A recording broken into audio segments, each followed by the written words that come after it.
شروع اللہ کا نام لے کر جو بڑا مہربان نہایت رحم کرنے والا ہے۔ السلام علیکم دوستو، جب مودی نے 375 اور 30A ختم کر کے کشمیر اور لداخ کو ہندوستان میں جوڑ دیا، اس کے بعد چائنا کی طرف سے ایک بیان سامنے آیا جس میں چائنا نے کہا کہ ہم یہ آرٹیکل ختم نہیں ہونے دیں گے، لداخ ہمارا علاقہ ہے اور ہم بھارت سے یہ علاقہ واپس لیں گے۔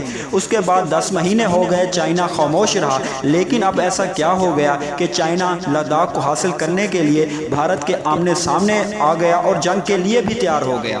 اس کے بعد آپ کو یہ بتائیں کہ نیپال اور انڈیا کی اچھی دوستی تھی، لیکن اب ایسا کیا ہو گیا کہ نیپال چائنا کا ساتھ دے رہا ہے لداخ کو حاصل کرنے میں۔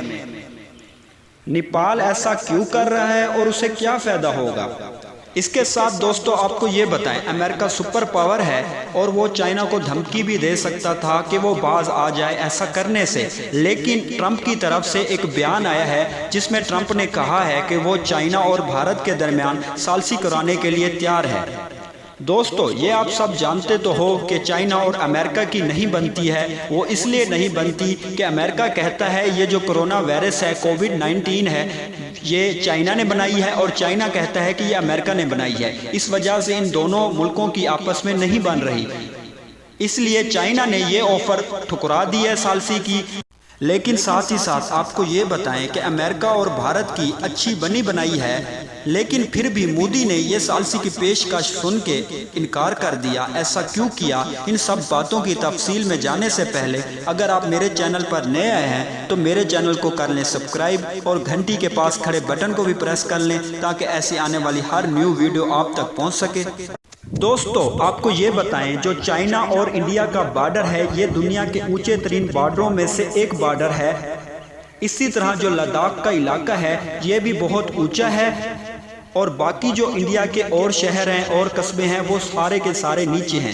اس لیے بھارت کی فوج اور فوج کے ساز و سامان کو لداخ میں پہنچنے کے لیے کافی ٹائم بھی لگتا ہے اور کافی خرچہ ہو جاتا ہے۔ تو ان سب ٹائم سے اور خرچے سے بچنے کے لیے لداخ میں ایک جھیل ہے، مودی نے اس کے اوپر ایک روڈ تعمیر کرنے کی اجازت دے دی ہے۔ اس کے اوپر ایک پل بنائی جائے گی، پھر اس کے اوپر روڈ بنایا جائے گا۔ اس روڈ کی بدولت لداخ میں بھارت کی فوج جلد سے جلد پہنچ سکے گی اور فوج کا ساز و سامان بھی جلد سے جلد پہنچ جایا کرے گا۔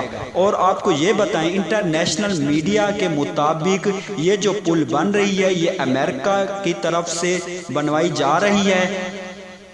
امریکہ یہ اس لیے کرا رہا ہے کہ امریکہ اپنی فوج لداخ میں بٹھانا چاہتا ہے۔ اس کی سوچ ہے کہ اگر امریکہ اور چائنا کی کل کو جنگ چھڑ جائے تو میری فوج چائنا کے در پہ بیٹھی ہو۔ تو جب ان سب باتوں کا چائنا کو علم ہوا تو چائنا اپنا لداخ واپس لینے کے لیے میدان میں آ گیا اور بھارت کے خلاف جنگ کرنے کے لیے بھی تیار ہو گیا، اور آج وہ لداخ کے علاقوں میں گھس چکا ہے۔ تقریباً 17 کلومیٹر لداخ کا علاقہ چائنا نے واپس لے لیا ہے بھارت سے۔ اور ساتھ ہی ساتھ آپ کو یہ بتاتے چلیں کہ چائنا نے لداخ کے جو اونچے پہاڑ ہیں ان پر ایک جنگی ایئر بیس بھی قائم کر لیا ہے، جہاں پہ چائنا کے جنگی طیارے اڑان بھریں گے، اور وہاں پہ 4 جنگی طیارے بھی چائنا نے کھڑے کر دیے ہیں۔ وہ انڈیا کے لیے کھڑے ہیں کہ اگر انڈیا نے کوئی بھی سازش کی تو وہ ان سازش کا منہ توڑ جواب دیں گے۔ اور ساتھ آپ کو یہ بتائیں کہ نیپال کیوں ساتھ دے رہا ہے چین کا؟ وہ اس لیے دے رہا ہے کہ نیپال ایک غریب ملک ہے۔ اس غریب ملک کے 2 ایسے علاقے ہیں جو نیپال کو بہت زیادہ ضرورت ہے ان علاقوں کی، وہ بھارت کے قبضے میں ہیں۔ وہ شروع سے ان علاقوں کو واپس حاصل کرنے کی کوشش کرتا آیا ہے لیکن ہر بار ناکام ہوا ہے۔ تو اس بار چائنا نے نیپال کو پیشکش کی ہے کہ اگر وہ لداخ کو حاصل کرنے میں چائنا کی مدد کر لے تو وہ جو علاقے 2 انڈیا کے پاس ہیں وہ علاقوں کو بھی چائنا نیپال کو لے کر دے گا۔ یہ ان کا معاہدہ بھی ہو چکا ہے، اس لیے نیپال چائنا کا ساتھ دے رہا ہے کیونکہ اس کا بھی فائدہ ہے۔ اس کے بھی 2 علاقے ہیں جو کافی عرصے سے انڈیا کے پاس ہیں۔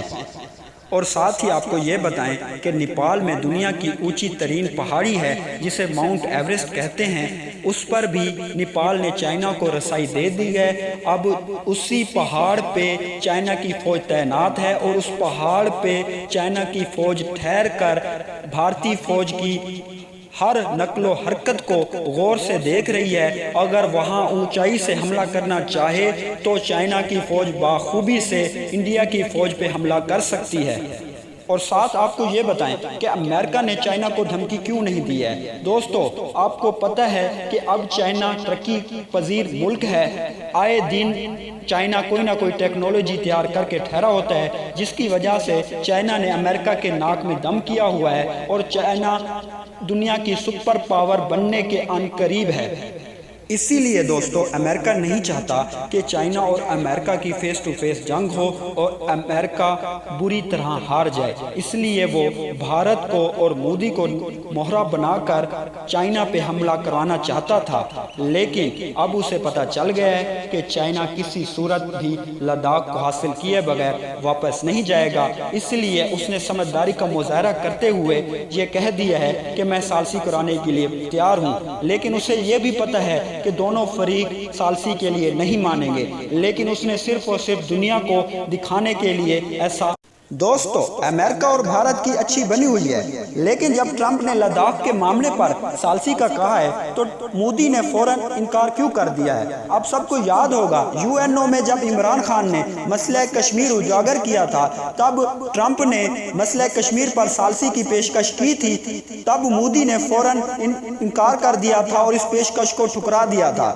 دوستو، اگر آج مودی لداخ کے معاملے کی پیشکش کو قبول کرتا ہے تو پوری دنیا مودی پہ تھو کرے گی کہ جب مسئلہ کشمیر کی ثالثی کے لیے ٹرمپ نے کہا تھا تو تب مودی نہیں مانا، آج مان گیا ہے۔ اس کا مطلب ہے کہ مودی چائنا سے ڈر گیا ہے، اسے خطرہ ہے کہ چائنا اس کے سارے ملک کے ٹکڑے ٹکڑے کر دے گا، کیونکہ اس کی کافی ریاستیں ایسی ہیں جو آزادی حاصل کرنا چاہتی ہیں۔ اس ڈر کی وجہ سے مودی نے فوراً انکار کر دیا ہے اس ثالثی کی پیشکش کو، اور مودی نے کہا ہے کہ ہم چائنا کے ساتھ رابطے میں ہیں، یہ ہمارا اپنا مسئلہ ہے، ہم چائنا کے ساتھ اس مسئلے کا بیٹھ کر حل کر لیں گے۔ لیکن دوستو، چائنا ایسی کوئی پیشکش بھی انڈیا کی قبول نہیں کر رہا ہے۔ چائنا کی یہی وارننگ ہے انڈیا کو کہ 375 اور 35A کو ختم کیا جائے اور جیسے متنازع علاقے تھے ان کو ویسے بحال کیا جائے، تب بھی چائنا لداخ سے واپس جائے گا، ورنہ ہرگز نہیں جائے گا۔ دوستو، میں امید کرتا ہوں میری یہ معلومات کی ویڈیو آپ کو اچھی لگی ہوگی۔ اگر اچھی لگی ہو تو میرے چینل کو سبسکرائب کر لیں، پاس کھڑے گھنٹی کے بٹن کو بھی پریس کر لیں۔ ملتے ہیں ایک نئی ویڈیو میں، تب تک کے لیے اللہ حافظ۔